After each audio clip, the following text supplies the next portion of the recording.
Hello guys, welcome back to my YouTube channel TFI ముచ్చట్లు. Friends, ఈరోజు వచ్చేసరికి అయితే కొంచెం లేట్ అయింది, బట్ లేటెస్ట్ వచ్చానమాట. మా జాతర మూవీ రివ్యూ గురించి అయితే మాట్లాడుకుందాం. సో ముందుగా వీడియోకి వెళ్ళే ముందు ప్లీజ్ లైక్ చేయండి, subscribe to YouTube channel. Friends, మా జాతర నేను ట్రైలర్ చూడగానే ఫుల్ ఎక్సైట్ అయిపోయాను.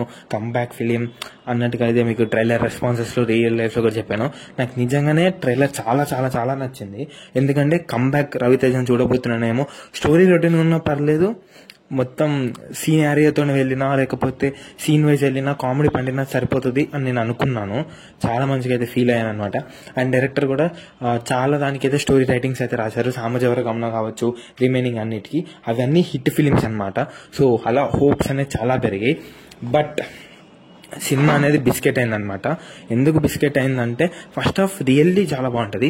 మొత్తం story narration, comedy, story building తోనైతే వెళ్తుంది. రొటీన్ స్టోరీ, బట్ కామెడీ తోటి అటీలతో అయితే చాలా మంచిగా అయితే వర్కౌట్ అయింది. బట్ దాని తర్వాత సెకండ్ హాఫ్ అయితే వస్తుంది అనమాట. సెకండ్ హాఫ్ లో వచ్చేసరికి అయితే చాలా చాలా మైనస్ పాయింట్స్ అయితే ఉన్నాయి. స్టోరీ డ్రాగ్ చేయడము, లాస్ట్ 20 minutes అయితే ఇవన్నీ వర్కౌట్ అవ్వలేదు. అది సెకండ్ హాఫ్ బొక్క అనుకుంటే సెకండ్ హాఫ్ లో లాస్ట్ 20 minutes ఇంకో డబల్ బొక్క అనమాట. సో ఎట్ లాస్ట్ ఎక్కువ వీడియో లాంగ్ అయితే చేయలేకపోతున్నాను, బికాస్ స్టోరీలో అయితే ఏం లేదు. అండ్ ఫస్ట్ హాఫ్ కోసం అయితే మీరు వెళ్ళొచ్చు మూవీకి, బట్ సెకండ్ హాఫ్ అయితే దెబ్బేసేసింది అనమాట.